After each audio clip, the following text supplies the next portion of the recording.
Good morning friends, मैं doctor Jagdish Rathore और आप देख रहे हैं माइंड गैलेक्सी। यहाँ पर आज सब्जेक्ट लेके आए आपके लिए डिप्रेशन। ये डिप्रेशन बहुत बड़ी समस्या ऐसी है कि जो हमारी मन में या मन पे ये जो इमोशनल इम्बैलेंस हो जाते हैं और बहुत बड़ा सदमा, कहीं से हमको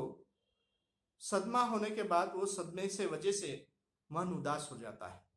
मन में कुछ भी ना करने की इच्छा, वहां पर एक हीन भावना हमें निर्माण हो जाती है। ये जो होने का जो वजह है, अलग अलग वजह है। किसी के घर में कोई रिलेटिव्स है, वो रिलेटिव्स वहां से उनके गुजर गए हैं, माँ बाप भाई बहन कोई बच्चे, ये सभी बातें आ जाती है उसमें। उसके साथ कभी कभी ऐसा होता है कि बहुत बड़ा सपना देखा है और वो सपना पूरा नहीं कर पा रहे हैं, जैसे कि आईएएस ऑफिसर होना है, आईपीएस या बड़े कुछ सपने देखे और वो सपने पूरे नहीं हो रहे, वहां पे उनके सपने भंग हो गए हैं। दूसरी बात ऐसी है कि कभी कभी कुछ लोगों का मतलब बहुत बड़ी सांपत्तिक हानि हुई है, वहां पर कभी कभी सोशल इंसल्टिंग हुई है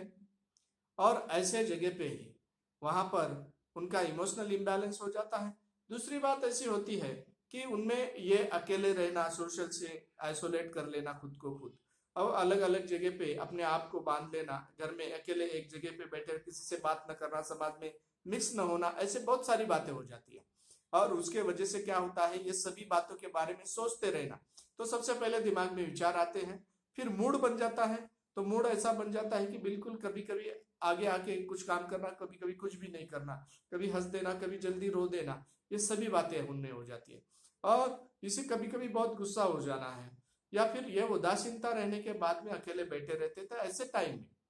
हमारा शरीर भी रिस्पॉन्ड नहीं करता है, धीरे धीरे शरीर की एक एक कोशिकाएं, सेल्स है, उसकी भी लाइफ कम होते जाती है। और ब्लड सर्कुलेशन जब होता है तो ब्लड सर्कुलेशन में भी क्या होता है कि हमारे जो वेंस है, वो वेंस जो है उनमें भी प्रॉब्लम आने शुरू हो जाते हैं और वो सिकुड़ जाती हैं, और उदासीनता और दिन ब दिन जब बढ़ते जाती है, फिर कुछ ड्रग्स या टैबलेट्स सब साइकेट्रिस्ट से लेते हैं, उसके वजह से और भी नींद आते रहना, ऐसे प्रॉब्लम शुरू हो जाते हैं। और ये सभी दूर होने के लिए कभी कभी कुछ लोगों का प्रेम भंग हो जाता है, या फिर कोई करीबी व्यक्ति कुछ चाहते थे, वो मतलब वो डिस्टर्ब हो गए हैं। ऐसे कुछ बातें होने के वजह से कोई बहुत बड़ा डर है, हीन भावना है, इन्फिनिटी है, ये सब बातें हो जाती है, उसके लिए उदासीनता रहती है। और ये उदासीनता जो है, यह डिप्रेशन दूर करने के लिए सबसे बढ़िया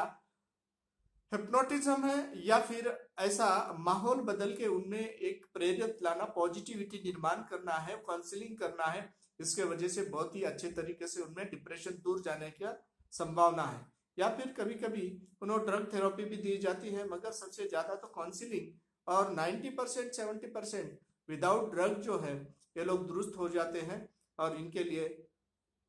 हर बार सबकॉन्शियस तक उनको ले जाके वहां से जो सदमा है, किस बात का है, किस तरीके का है, वो बाहर निकालना पड़ता है। यह निकालने के से धीरे धीरे उनमें day by day you are getting better and better, ऐसे जो है इमिल क्यूए का जो वर्ड है, वहां पर बताते जाने से